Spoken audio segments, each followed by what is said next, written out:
السلام علیکم ورحمۃ اللہ وبرکاتہ۔ شہ نشین پر تشریف فرما گجرات پردیش کے مجلس اتحاد المسلمین کے صدر میرے بھائی جناب صابر کابلی والا صاحب، مولانا ارشد صاحب، مولانا عبدالرشید صاحب،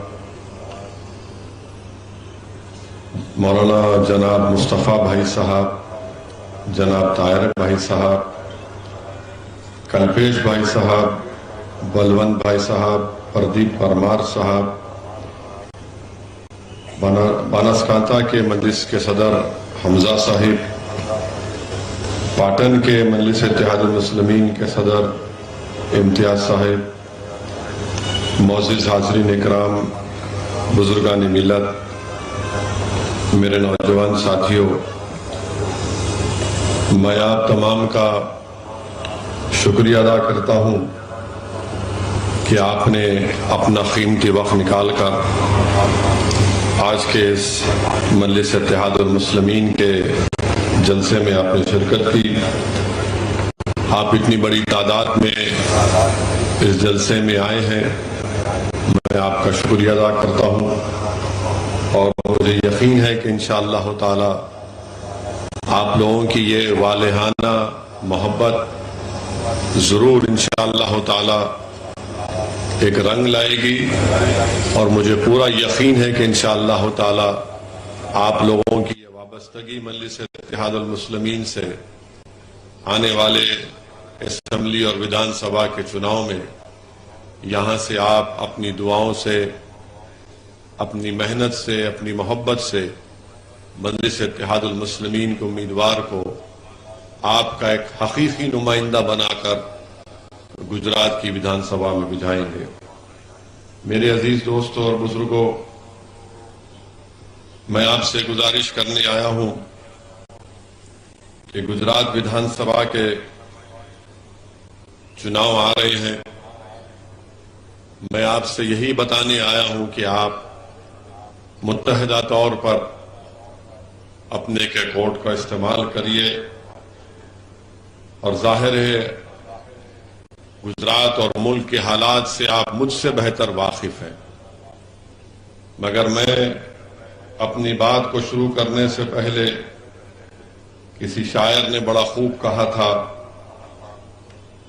کہ کانپتا ہے دل تیرا اندیش طوفان سے کیا، کانپتا ہے دل تیرا اندیش طوفان سے کیا، ناخدا تو، بحر تو، کشتی بھی تو، ساحل بھی تو، نکل کر صحرا سے جس نے روما کی سلطنت کو الٹ دیا تھا، سنا ہے میں نے قدسیوں سے یہ وہ شیر پھر ہوشیار ہو گیا ہے۔ تو میرے عزیز دوستوں اور بزرگوں، حالات سے مقابلہ کرنا، حالات سے سمجھوتا نہیں کرنا، یہی ہم کو ہمارے بزرگوں سے درس دیا گیا۔ یقیناً نامصائب حالات ہیں، مگر اگر ہم حالات سے سمجھوتا کر لیں گے اور اللہ کی رسی کو مضبوطی سے نہیں تھامیں گے تو پھر حالات خراب سے خراب ہوتے جائیں گے۔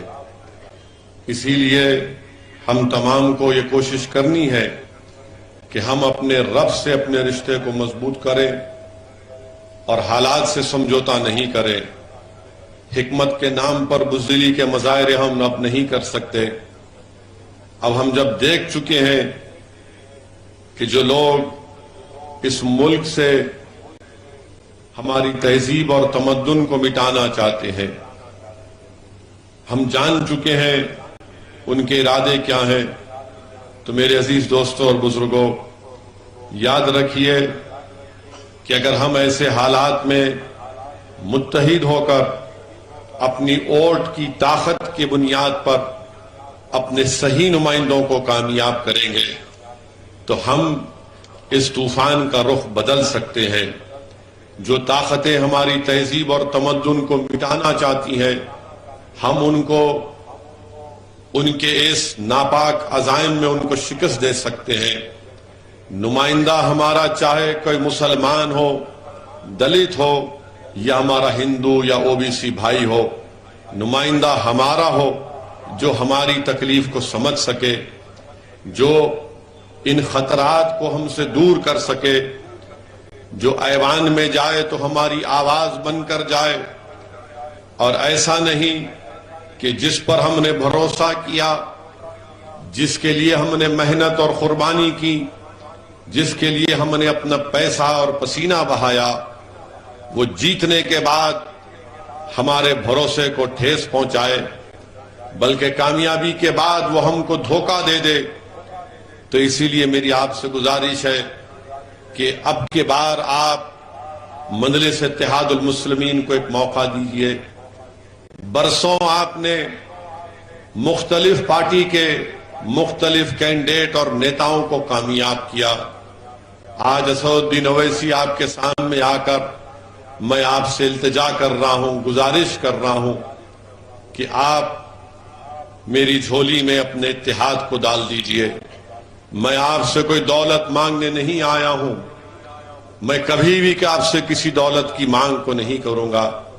میں صرف آپ سے ایک تڑپ لے کر آیا ہوں آپ کے درمیان میں کہ یہ وقت میرے عزیز دوستوں، میرے بزرگوں، ہم کو اپنی آواز کو، سیاسی آواز کو مضبوط کرنا ہے۔ اگر آج ہم انتشار کا شکار ہو جائیں گے اور ہماری آواز اٹھانے والا کوئی نہیں ہوگا تو پھر یہ خطرات ہمارے اور قریب ہوتے جائیں گے۔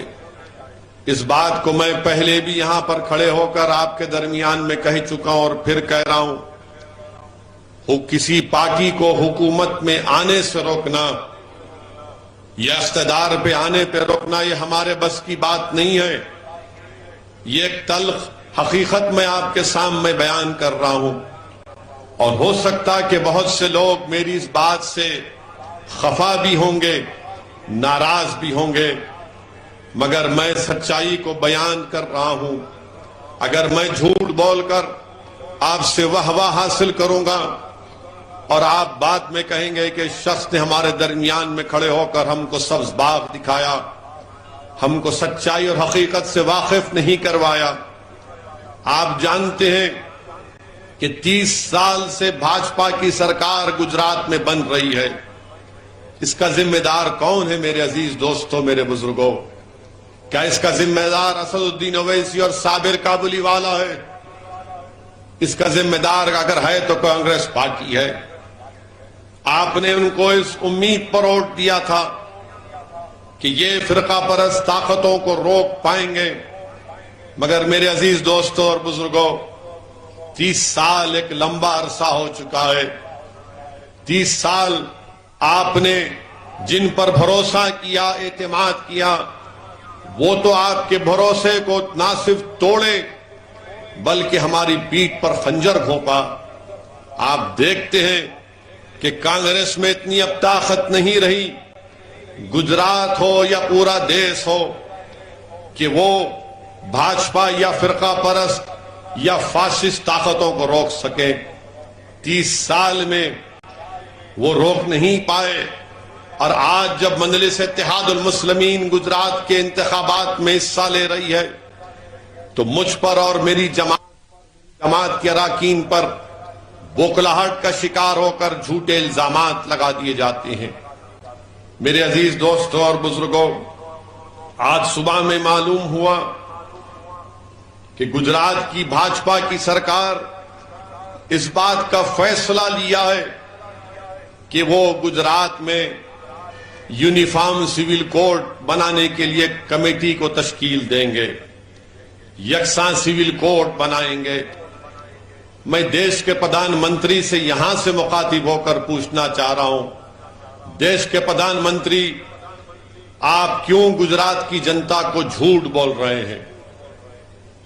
آپ ہی کی سرکار نے سپریم کورٹ میں ایک مقدمہ آیا تھا یکساں civil code, uniform civil code کے بارے میں، تو مودی سرکار نے سپریم کورٹ کو یہ بتایا کہ یکساں سول کوڈ کو بنانا سینٹرل گورنمنٹ کا، مرکزی حکومت کا کام ہے۔ ریاستی حکومت یکساں سول کوڈ کو نہیں بنا سکتی ہے.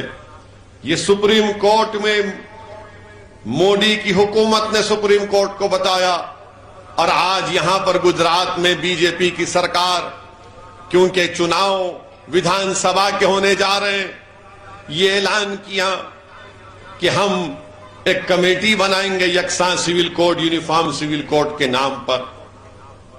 دوسری بات یہ ہے کہ ہم پوچھنا چاہتے ہیں بی جے پی سے، کیا یہ بات سچ نہیں ہے کہ بابا صاحب امبیڈکر نے یونیفارم سول کوڈ کے بارے میں کہ یونیفارم سول کوڈ والنٹری ہونا چاہیے، رضاکارانہ ہونا چاہیے، مینڈیٹری نہیں ہونا چاہیے. اور بابا صاحب امبیڈکر نے یہ کہا تھا کہ اگر کوئی کسی مذہب کو نہیں مانتا، اس کے ریلیجیس بلیفز نہیں ہے، تو وہ ایسے قانون کو مانے. اور ہمارے دیش میں ویسا قانون ہے. کون سا قانون ہے وہ؟ جوونائل جسٹس ایکٹ ہے، اسپیشل میرج ایکٹ ہے، انڈین سکسیشن ایکٹ ہے.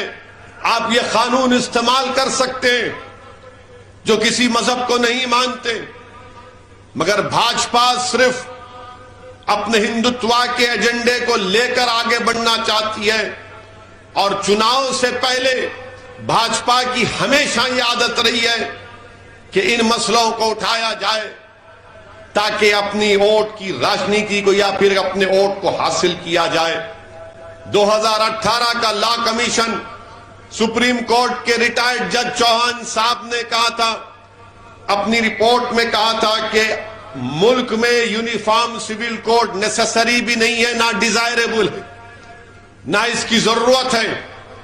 یہ کہا تھا اس لا کمیشن کی رپورٹ میں. مگر آج بھاجپا صرف ملک کی جو پلورلزم ہے، ڈائیورسٹی ہے، یہ بھارت کی خوبصورتی ہے. یکسانیت کیسا پیدا ہوگی بتائیے آپ؟ اگر میں مسلمان ہوں، شادی کرتا ہوں تو کانٹریکٹ ہے، ہندو بھائی کرتا ہے تو جنم جنم کا ساتھ ہے، عیسائی کرتا ہے تو کہتا ہے کہ آئی ڈو، اور شادی ہو جاتی ہے. یہ بھارت کا پلورلزم ہے جس کو سمویدھان میں، آئین میں آرٹیکل 25، 26، 29، 14، 19 اور 21 کے تحت بنا، اسی کے تحت بنایا گیا تھا. اور آرٹیکل 29 بھارت کا بھاجپا والوں کیا ہے؟ کلچر کی حفاظت، زبان کی حفاظت، لینگویج کی حفاظت ایک فنڈامنٹل رائٹ ہے. کیا یونیفارم سول کوڈ بنا کر آرٹیکل 29 کے خلاف کوئی قانون بنا سکتا ہے؟ مجھے اختیار ہے اپنی تہذیب کو بچانے کا. کیا آپ میری تہذیب کو مجھ سے چھین لیں گے یونیفارم سول کوڈ کے نام پر؟ میرے عزیز دوستوں اور بزرگوں، اور بی جے پی بات کرتی ہے نہیں نہیں ہم تو مہیلاؤں کو حق دلانا چاہتے ہیں. بھاجپا کہتی ہے کہ ہم تو مہیلاؤں کو حق دلانا چاہتے ہیں. تو میں پوچھنا چاہتا ہوں بھاجپائیوں سے، آر ایس ایس کے لوگوں سے، آج سے 2 دن پہلے ممبئی ہائی کورٹ میں، اورنگ آباد بینچ میں ہائی کورٹ نے کہا کہ اگر 498 میں کرولٹی نہیں ہے، اگر کوئی مہیلا بیوی کسی کی پتنی اپنے کسی کے گھر کو جاتی ہے اور گھر کا کام کاج نہیں کرتی، اس کو کروایا جا رہا ہے، تو کرولٹی نہیں ہے. 2016 میں سپریم کورٹ نے کہا تھا کہ ایک بہن نے کہا کہ میں اپنے سسرال میں نہیں رہوں گی، تو سپریم کورٹ نے کہا کہ تم نہیں رہنا چاہتی ہو اپنے پتی کے سسرال میں، تو ہم پتی کو یہ اختیار دیتے ہیں کہ اس کو طلاق دے دے. اس پر کچھ نہیں بولے گی بی جے پی، مگر یکساں سول کوڈ کے نام پر اسلام کو اور مسلمانوں کو بدنام کرنے کا ان کا پورا ارادہ ہے. یونیفارم سول کوڈ کی بات آج گجرات میں کی جا رہی ہے. ہم دیش کے پردھان منتری سے پوچھنا چاہتے ہیں کہ ہندو انڈیوائیڈڈ فیملی کا جو انکم ٹیکس ہندو انڈیوائیڈڈ فیملی میں ملتا ہے، وہ مسلمانوں کو کیوں نہیں ملتا؟ عیسائیوں کو کیوں نہیں ملتا؟ کیا یہ سمویدھان بھارت کے آئین کی رائٹ ٹو ایکوالٹی کے خلاف نہیں ہے؟ کہ اب مسلمانوں کو ٹیکس ریبیٹ انکم ٹیکس میں نہیں ملتا. اور آپ کو معلوم میرے عزیز دوستوں اور بزرگوں 2015 اور 16 میں 3064 کروڑ روپے کا انکم ٹیکس کم کیا گیا تھا ہندو انڈیوائیڈڈ فیملی ایکٹ کے نام پر. مجھے کیوں محروم کر دیا گیا اس سے بتاؤ. آپ بات کرتے ہیں یونیفارم سول کوڈ کی. اور پھر دوسرا special marriage act section 21A جو شادی کا پروٹیکشن دیتا ہے, انہیریٹنس کا دیتا ہے, مگر آپ نے مسلمانوں کو اس سے مستثنا رکھ دیا. کیوں؟ اس کا جواب دیجئے. اور پھر میرے عزیز دوستوں اور بزرگوں یہ بولیں گے کہ نہیں مہیلاؤں کو حق ملنا ہے. کیا بولتے ہیں کہ یونیفارمٹی لانا ہے, ایک روپتا اور سمانتا. تو پھر بتاؤ بھارت میں 84% جو چائلڈ میرجز ہوئی ہیں وہ کیا مسلمانوں کی تھی؟ کس کی تھی بتاؤ آپ. بی جے پی نہیں بتائے گی آپ کو. بی جے پی یہ بھی نہیں بتائے گی آپ کو کہ 2000 سے 2019 تک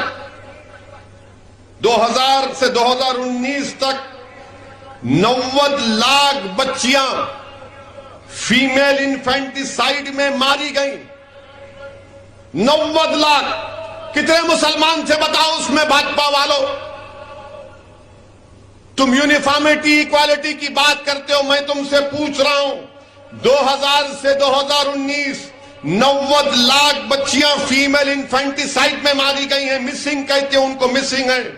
کتنے مسلمانوں کی تھی بتاؤ دیش کے پردھان منتری آپ بتاؤ. امت شاہ کتنے مسلمان بچیاں تھی اس میں بتاؤ. مجھ پر تو الزام لگتا ہے نا کہ میں بھڑکاؤ بھاشن دیتا ہوں. میں اعداد و شمار فیکٹس بتا رہا ہوں. بھاجپا والوں کل تک جواب دے دو. میں کل بھی احمد آباد میں ہوں اور زندگی باقی رہی تو آتا رہوں گا گجرات کو. اب آپ بتائیے نیشنل فیملی ہیلتھ سروے یہ بات کرتے ہیں کہ ایک روپتا اور سمانتا کی بات بھاجپا کرتی ہے. تو بتاؤ ایک روپتا اور سمانتا کے نام پر نیشنل فیملی ہیلتھ سروے نے کیا کہا کہ ایک مرد شادی شدہ رہتے ہوئے اپنی شادی سے باہر کتنی خواتین سے جمع کیا, جس کو انگریزی میں کہتے ہیں انٹر کورس. تو معلوم ہوا کہ 2.2 مین نمبر ہے ہمارے ہندو بھائیوں کا, سکھ اور کرسچین کا 1.9 ہے, بدھسٹ اور مسلمانوں کا 1.7 آن این ایوریج, سب سے کم جین بھائیوں کا. اچھا کس نے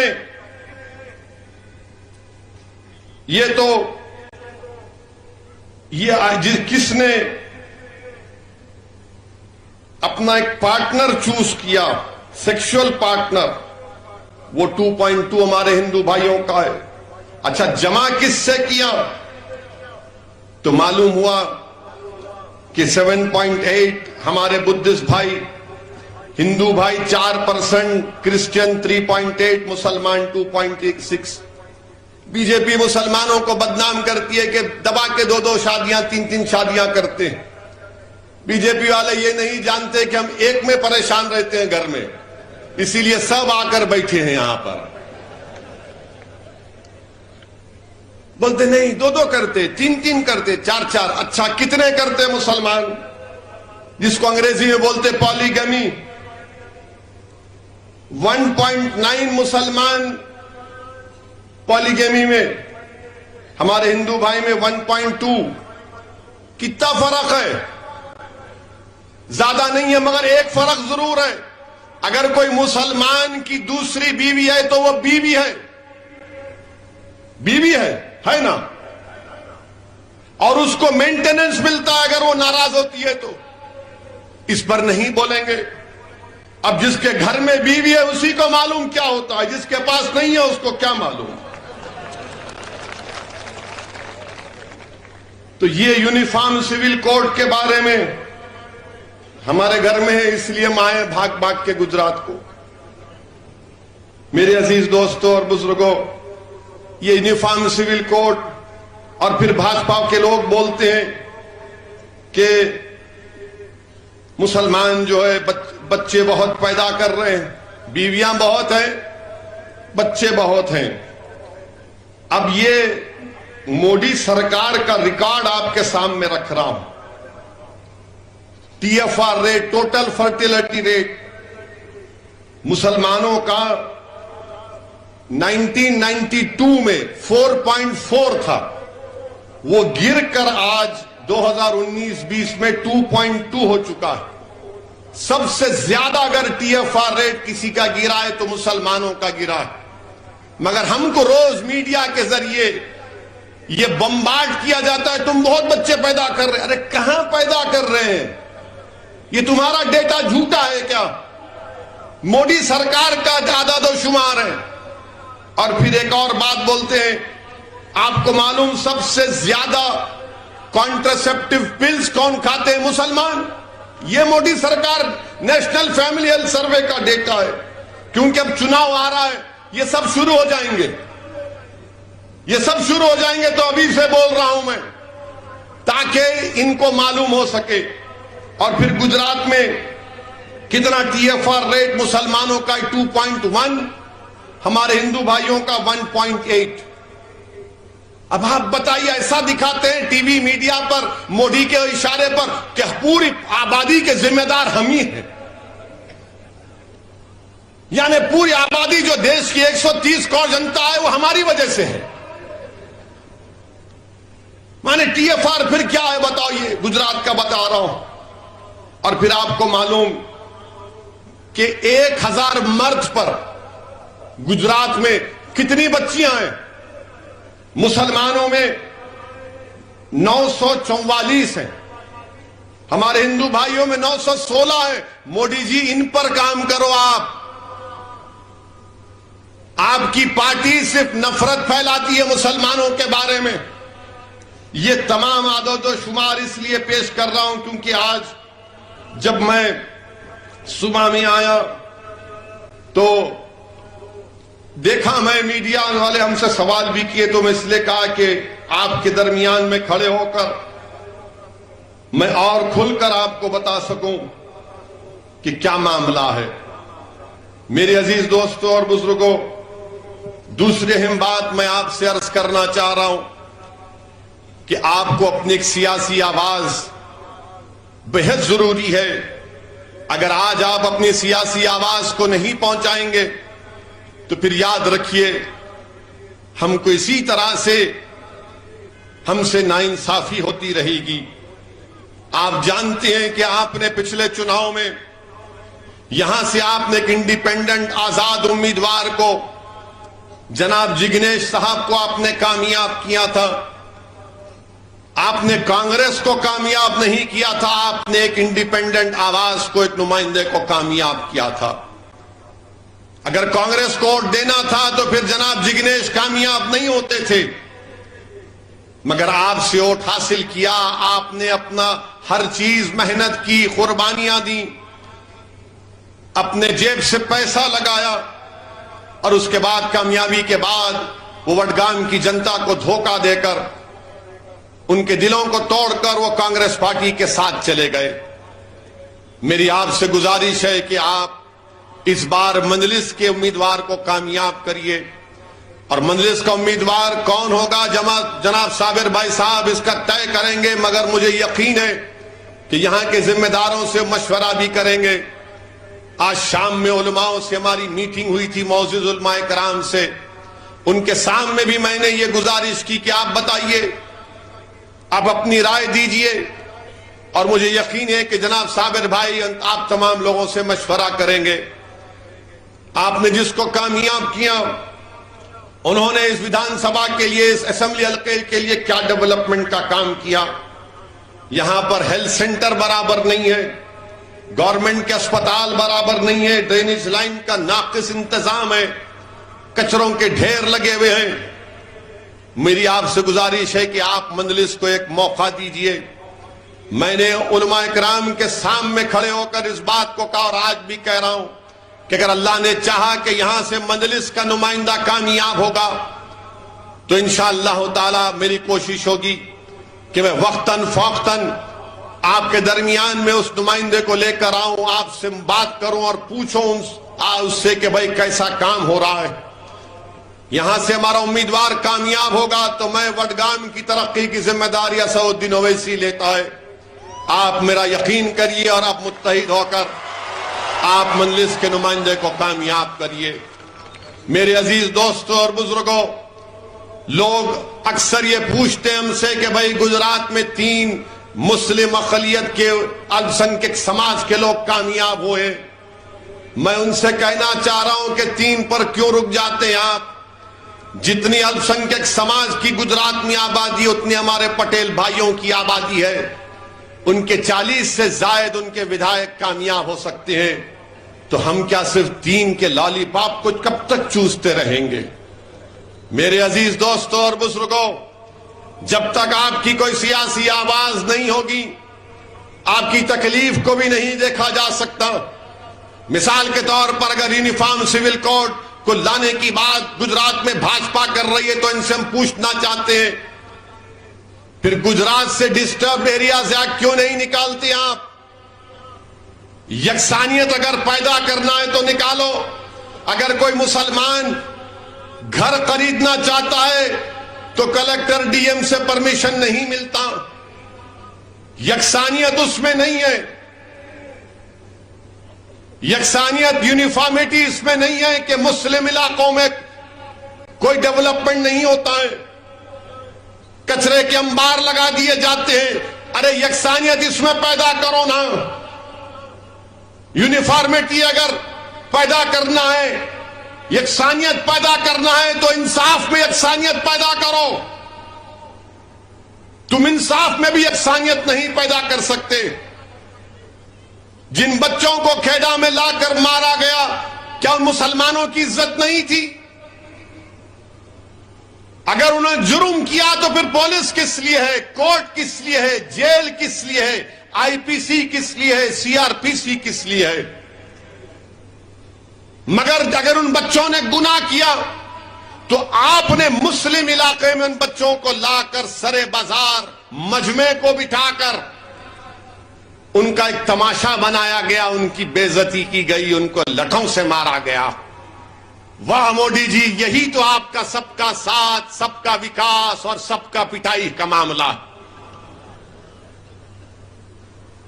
بتائیے آپ کے ساری دنیا کے سامنے ان بچوں کو کیا گزر رہی ہوگی کہ پورا مجمع بیٹھا ہوا ہے اور ہم کو مارا جا رہا ہے۔ آپ دل پہ ہاتھ رکھ کر تھوڑی دیر کے لیے تصور کی دنیا میں جائیے۔ اگر وہ آدمی، وہ بیٹا آپ کا بچہ، آپ کا بیٹا ہوتا، آپ کا بھائی ہوتا، آپ کا باپ ہوتا تو کیا گزر رہی ہوگی ان لوگوں پر کہ سب کے سامنے ہم کو رسوا کیا گیا، ذلیل کیا گیا ہم کو۔ یہ انصاف ہے کیا؟ مگر نہیں، یونیفارمٹی کی بات کریں گے۔ میرے عزیز دوستوں اور بزرگوں، میری آپ سے ادباً گزارش ہے کہ اس کے خلاف آواز اٹھانا ضروری ہے۔ اگر گجرات کی ویدھان سبھا میں مجلس کے نمائندے جائیں گے تو اس ناانصافیوں کے خلاف آواز اٹھائیں گے، اور جب چناؤ آ جاتا ہے تو ہم سب کو فکر ہوتی ہے کہ بھائی یہ کیا ہوگا، کیسے کریں گے۔ میری آپ سے صرف ایک ہی گزارش ہے کہ آپ اتحاد پیدا کریے، اپنی جماعت کا ساتھ دیجئے۔ برسوں آپ نے مختلف سیاسی پارٹیوں کو آپ نے کامیاب کیا، ایک مرتبہ مجلس کا ساتھ دیجئے۔ لوگ کہتے ہیں کہ اگر تمہارے لوگ جیت کر جائیں گے تو کیا کریں گے؟ میرے عزیز دوستوں اور بزرگوں، ہمارا کام، ہماری پہچان ہے۔ سرزمین حیدرآباد پر ہمارے 7 اراکین اسمبلی ہیں۔ ہمارے وہاں کے چیف منسٹر نے ہم کو دعوت دی کہ آؤ، ستا کا حصہ بن جاؤ، منسٹر کا ایک پوسٹ دے دیتے ہیں، حیدرآباد کا ڈپٹی میئر لے لو۔ میں نے کہا مکھیہ منتری صاحب، جب تک اللہ اسد الدین اویسی کو مجلس کا خادم بنا کر رکھے گا انشاءاللہ تعالی ہم اس ستا کی بھول بھلیوں میں نہیں آئیں گے۔ ہم کو ستا سے مطلب نہیں ہے، منتری بننے سے مطلب نہیں ہے، ہم کو جس چیز سے مطلب ہے جس کے لیے ہم لڑ رہے ہیں، جس کی بنیاد پر آج اویسی اس درمیان میں کھڑا ہے آپ کے کہ ہمارے بزرگوں کی قربانیوں کی وجہ سے، ان بزرگوں کی ایک ہی خواہش تھی کہ انصاف ہو، انصاف ہو، انصاف ہو۔ ہم انصاف چاہتے ہیں، ہم بھیک نہیں چاہتے۔ اور لوگوں، عظیم میرے بزرگوں، میری بات کو یقین کریے کہ ساتھ ہمارے اراکین اسمبلی تلنگانہ میں ہیں۔ میں لمبے کاموں کی فہرست نہیں گنوانا چاہتا ہوں، مگر میں نے آج علماؤں کے درمیان میں کہا، آپ کے درمیان میں بھی کہہ رہا ہوں کہ 7 اراکین اسمبلی ہیں۔ ہم نے مسلمانوں کے لیے تلنگانہ میں وقت کے چیف منسٹرز کے سامنے بیٹھ کے بات کر کے ہم نے تعلیم کا انتظام کیا، اور آج تلنگانہ میں 6 کلاس سے 12 کلاس تک، 6ٹھی جماعت سے 12ویں جماعت تک 60,000 مسلم بچے اور بچیاں پڑھ رہی ہیں، مفت میں پڑھ رہی ہیں۔ ان کا بچوں کا سکول اور ہاسٹل الگ، بچوں کا سکول اور ہاسٹل الگ، بہترین معیاری تعلیم اس میں دی جا رہی ہے۔ بتائیے، یہ کام اگر سرزمین تلنگانہ پر ہو سکتا ہے تو کیا گجرات میں نہیں ہو سکتا؟ کیا ہماری لڑائی صرف جان بچانے کی ہوگی؟ کیا ہماری لڑائی صرف پولیس کی لاٹھیوں سے اپنے آپ کو بچانے کی ہوگی؟ کیا ہماری لڑائی اپنے علاقے کی ڈیولپمنٹ کی کیوں نہیں ہو سکتی؟ کیا ہماری لڑائی ہمارے بچوں کے روشن مستقبل کے لیے کیوں نہیں ہو سکتی؟ کہ تحفظ ہمارا مقدر نہیں بن سکتا؟ یا پھر غیر محفوظ رہنا اور ڈر ڈر کر اپنی زندگی گزارنا یہ ہمارا مقدر بن جائے گا؟ نہیں میرے عزیز دوستوں اور بزرگوں، جب آپ نکل کر ووٹ ڈالتے ہیں کسی پارٹی کو، کسی پارٹی کے امیدوار کو، تو اس امید پر ووٹ ڈالتے ہیں کہ یہ میرا خادم ہوگا، یہ میری طلب کو سمجھے گا، یہ میری تکلیف کو اس کا حل تلاش کرے گا، یہ میرے لیے لڑے گا، یہ میرے لیے آواز اٹھائے گا۔ ارے 3 تو جیت کر گئے مگر ان کی زبانیں نہیں کھلتی ظلم کے ایوانوں میں۔ 3 تو جیت کر جاتے ہیں مگر مظلوموں پر ظلم ہوتا تو آواز نہیں کھلتی۔ اب چناؤ آ گیا تو پھر کبھی کسی سے بولنے لگاتے ہیں کہ ارے دیکھ لو ان کو دیکھ لو۔ ارے 3 کی ضرورت نہیں ہے بلکہ بڑھ سے زیادہ کی ضرورت ہے۔ کیوں نہیں؟ کیا صرف مسلمان، کیا دلت نہیں مجلس کا ایم ایل اے نہیں بن سکتا؟ بنے گا انشاءاللہ تعالی۔ گجرات میں میرا دلت بھائی ایم ایل اے ہمارا۔ کیا صرف مسلمان بنے گا، ہندو بھائی نہیں بنے گا؟ بنے گا انشاءاللہ تعالی، ہندو بھائی بھی مجلس کا ایم ایل اے بنے گا انشاءاللہ تعالی۔ ایک چیز کے لیے ہم کو کام کرنا ہے میرے عزیز دوستوں اور بزرگوں۔ بدنام کیا جاتا ہے مجھے اس کی کوئی پرواہ نہیں ہے، کیونکہ جب میں مر کر جاؤں گا یہ الزام لگانے والے میرے لیے نہیں آئیں گے، میں اپنے اعمال کا حساب دوں گا، اور میرا رب جانتا ہے میرے دل کی اور میرے کام کو۔ میں ان کی دنیا والوں کی خوشی کے لیے کام نہ کبھی کیا نہ کروں گا انشاءاللہ تعالی۔ میرا مقصد مجھے معلوم، مجھے جانتا ہوں کہ بھارت کی جمہوریت میں، بھارت کی لوکشاہی میں جس سمویدھان کو بابا صاحب امبیڈکر نے بنایا، اور امبیڈکر نے مظلوموں کو پیغام دیا کہ چاہے وہ مسلمان ہو، دلت ہو، آدیواسی ہو، غریب ہو، کمزور ہو، دیکھو سمویدھان تو میں نے تم کو دے دیا، مگر اگر برابری حاصل کرنا ہے، بھائی چارگی حاصل کرنا ہے، عزت کو حاصل کرنا ہے، تو تم کو سیاسی طاقت کو حاصل کرنا پڑے گا۔ جب تک آپ سیاسی طاقت حاصل نہیں کریں گے کچھ نہیں ہوگا۔ اور یاد رکھو امبیڈکر نے صحیح کہا تھا، جب میڈیا کے لوگوں نے آج ہم سے سوال کرتے کہ 3 ہے، 3 کا کیا کرو گے، اس وقت امبیڈکر سے بھی پوچھا تھا کہ اتنے 90 سے زیادہ دلت لوک سبھا میں جیت کر جاتے ہیں، اور بابا صاحب آپ دلت سماج کی سیاسی طاقت کے لیے بات کرتے ہیں، اتنے بڑی تعداد میں لوگ ہیں تو بابا صاحب امبیڈکر نے کہا کہ ہاں اتنے بڑی تعداد میں جیت کے تو جاتے ہیں مگر وہ اپنا منہ کب کھولتے جب ان کو انگڑائی لینا ہے. یہی حال ہمارا کر کے رکھ دیے. اگر بھارت میں جمہوریت ہے, لوکشاہی ہے, سمویدھان ہے, مگر بھارت کی سیاست کی ایک تلخ حقیقت میں بتا رہا ہوں, مسلمانوں کو, ہمارے دلت بھائیوں کو, آدیواسیوں کو سمجھنا پڑے گا, غریبوں کو, کمزوروں کو, مظلوموں کو سمجھنا پڑے گا کہ آج بھارت کی راجنیتی میں غریب, مظلوم, مسلمان, دلت, آدیواسی کی, کمزوروں کی کوئی اہمیت نہیں ہے. جس کے پاس دولت ہے وہی تو M L A M P بن کے جا رہا ہے, وہی تو جیت کر جا رہا ہے. جب وہ جیت کر جاتا ہے تو کیا اس کے دل میں غریب کی, کمزور کی محبت ہوگی؟ کیا اس کے دل میں کمزور کو طاقتور بنانے کا ارادہ ہوگا؟ کیا اس کے دل میں یہ جذبہ ہوگا کہ میں ان لوگوں کو جو نیچے ان کو اٹھا کر آسمانوں پر کھڑا کر دوں گا؟ وہ تو یہی دیکھے گا کہ میں دولت کی طاقت پر جیت کر آیا ہوں تو میں اپنی طاقت کو مضبوط کروں گا, اس میں اضافہ کروں گا.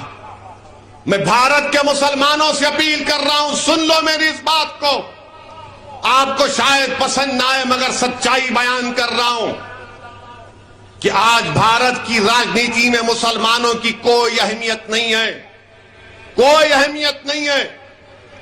آپ کے ووٹ کی بھی اہمیت نہیں ہے, کیونکہ جو اپنے آپ کو سیکولر کہتے ہیں, جو صحیح معنوں میں بی جے پی کے برابر فرقہ پرست ہیں, یہ پوری پارٹیاں یہ جانتی ہیں کہ آج مسلمانوں کو جا کر بولنے کی ضرورت نہیں ہے. مسلمان خود بی جے پی, آر ایس ایس کے ڈر سے ہم کو ووٹ دے دے گا. بتاؤ کیا یہ آپ کی حیثیت ہو چکی ہے کہ اپنے ساتھ کھڑا کر کے ایک فوٹو نہیں لینا چاہتے, اپنے منچ پر نہیں بٹھاتے مسلمانوں کو؟ میرے عزیز دوستوں اور بزرگوں, یہ تلخ حقیقت ہے, یاد رکھیے. بلقیس بانو کا مسئلہ آیا, کتنوں نے بلقیس بانو کے انصاف کا مطالبہ کیا؟ سب خاموش ہو گئے, سب گونگے پڑ گئے. یہی آپ پارٹی کے ایک لیڈر سے کسی ایک میڈیا کے شخص نے پوچھا کہ بلقیس بانو, تو اس نے کہا بلقیس بانو نہیں, ہم سکول اور کلاس روم کی بات کریں گے. بتاؤ کیا بلقیس بانو مسلمانوں کا مسئلہ ہے؟ بلقیس بانو بھارت کا مسئلہ ہے, بھارت کی مہیلاؤں کا انصاف کا مسئلہ ہے. مگر بلقیس بانو کے انصاف کی بات نہیں کی جاتی.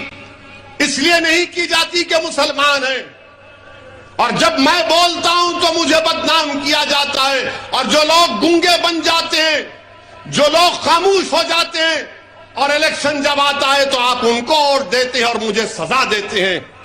یہ کون سا انصاف ہے آپ بتائیے کہ جو ہر مسئلے میں آپ کے لیے بولنے والی جماعت ہے. ٹرپل طلاق کا مسئلہ آیا, ایوان پارلیمنٹ کو ہم نے ہلا کر رکھ دیا اپنے دلائل سے. یو اے پی اے کا قانون کا مسئلہ ہم نے مخالفت کی. ہر مسئلے میں ہم نے سچائی کو بیان کیا, مگر جب چناؤ آتا ہے تو جو لوگ دغا باز ہیں, جو لوگ دھوکہ دیتے آتے ہیں, آپ ان کو انعام دے دیتے ہیں.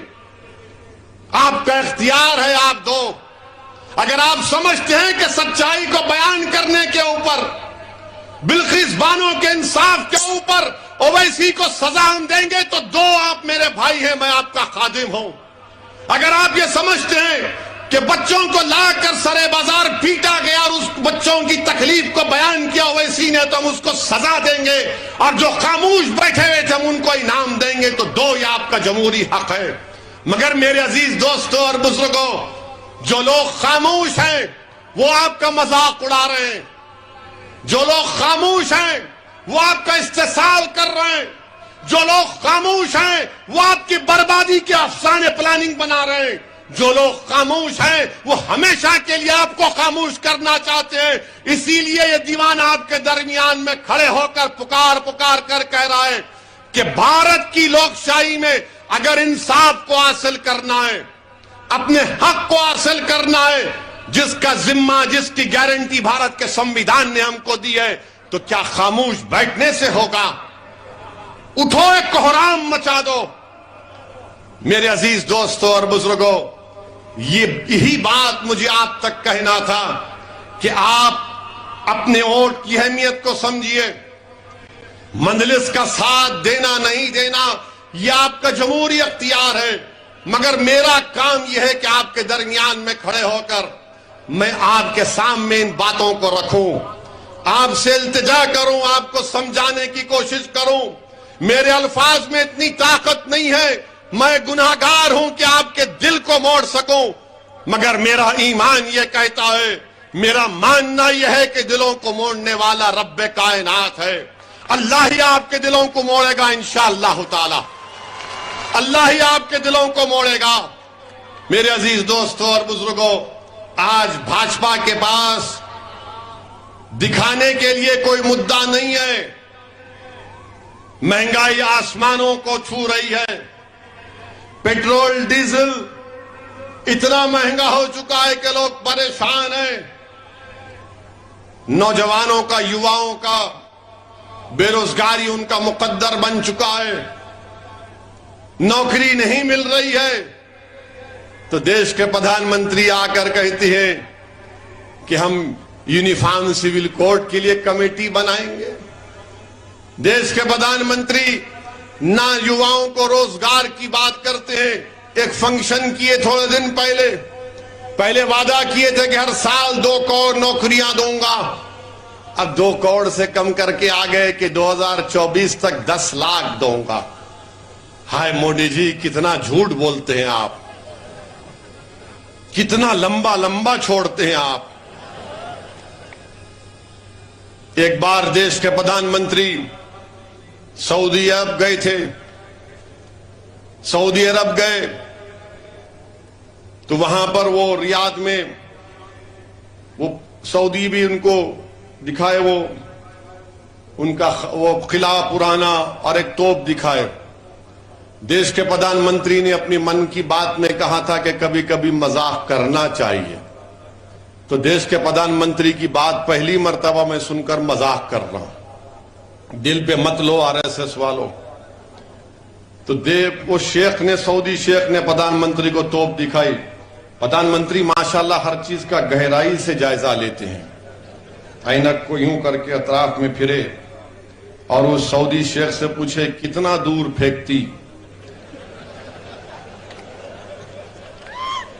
تو سعودی شیخ نے کہا واللہ تم سے کم. یہ مذاق ہے، سچائی نہیں ہے. اب آپ صحیح کہہ رہے ہیں تو سچائی ہے. اب آپ کہہ رہے ہیں تو میں کیا بول سکتا ہوں، کیونکہ 2 کروڑ نوکریاں غائب. پیٹرول ڈیزل کیوں بڑھا؟ یوکرین سے بڑھ گیا. ارے اجے ہر چیز کا ذمہ دار کسی اور پہ ڈال دو، ہر چیز کا ذمہ دار. چین جو ہے، راجناتھ سنگھ جا کر کہتے ہیں کہ ہم جو زمین ہمارے پاس نہیں ہے کشمیر کے حاصل کر لیں گے. بہت اچھا ہے، کریے آپ، کون روک رہا آپ کو؟ 8 سال ہو گئے.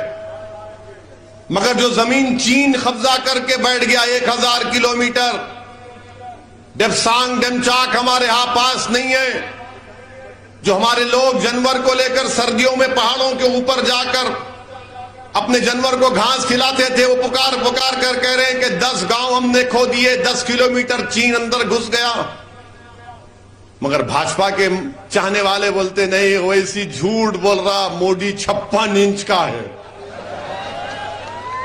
ہوں گا بھائی، 56 انچ کا ہوں گا، 60 انچ کا ہوں گا، مگر چین جو زمین پر قبضہ کر بیٹھا ہے وہ کب ملے گی ہم کو؟ میرے عزیز دوستوں اور بزرگوں،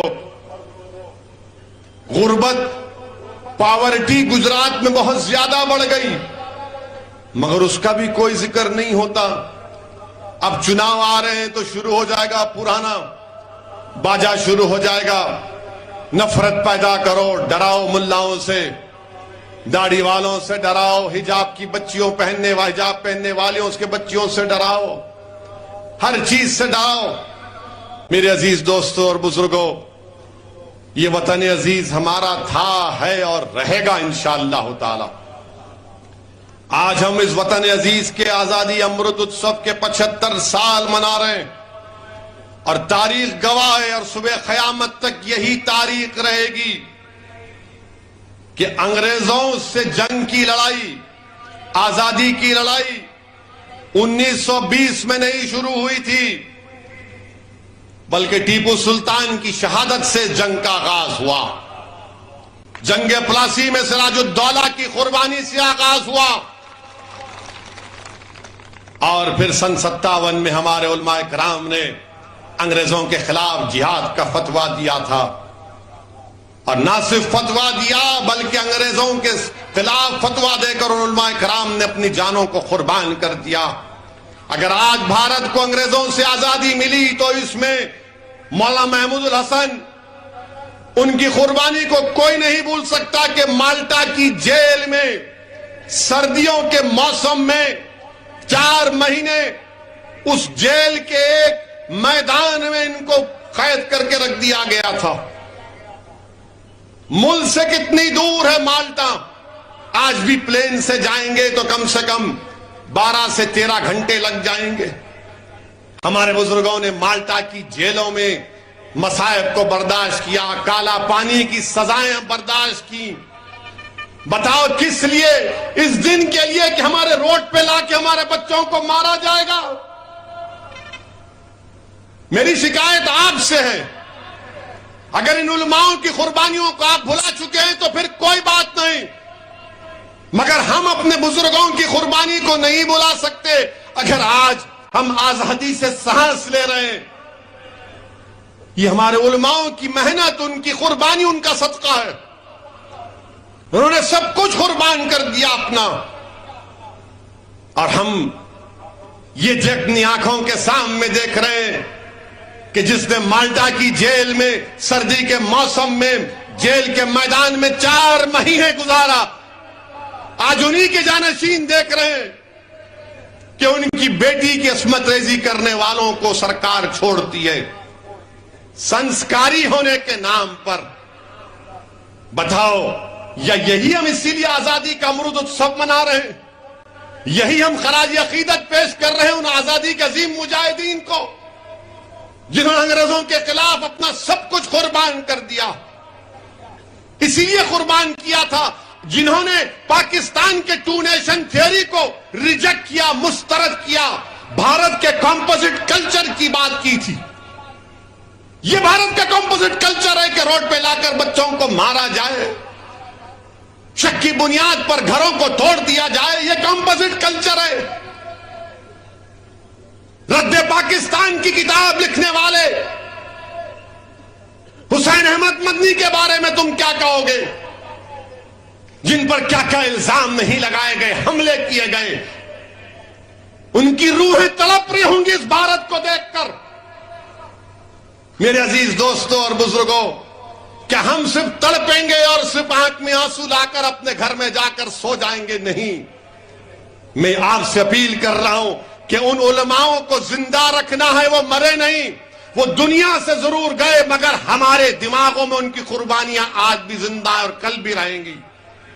ان کو زندہ رکھنے کا، ان کو خراج عقیدت پیش کرنے کا بہترین طریقہ یہ ہے کہ ہم اپنی سیاسی قیادت کو مضبوط کریں۔ دیش کو آزاد ہو کر 75 سال ہو چکے، ہم نے ہر فارمولے کو اپنایا، ہر ایکسپیریمنٹ کیا، ہر کوشش کی، مگر نتیجہ کیا نکلا کہ فرقہ پرستی بڑھتی گئی۔ ہم دلوں کو ملانے کی بات کیے مگر سرکاروں نے دلوں کو توڑا۔ ہم نے گھروں کی دیواروں کو ہٹانے کی بات کی مگر ہمارے گھر کو جلا دیا گیا۔ ہم نے کہا کہ مل بیٹھ کر ختم کریں گے مگر آپ نے دوریاں پیدا کی ہیں۔ میرے عزیز دوستوں اور بزرگوں، میری آپ سے التجا ہے کہ مجلس کو ایک موقع دیجئے۔ ہم کسی مذہب کے خلاف تھے، نہ کبھی رہیں گے انشاءاللہ تعالی۔ اسد الدین اویسی کی فطرت میں نہیں ہے کسی مذہب کے خلاف جانے کی۔ میں تو چاہتا ہوں، میری خواب، میری جستجو، میرا پیغام یہی ہے کہ بھارت میں کمزوروں کو انصاف ملے، بھارت میں مظلوموں کو انصاف ملے، کمزوروں کو طاقتور بنایا جائے، اور اسی وقت ہوگا جب بھارت کے کمزور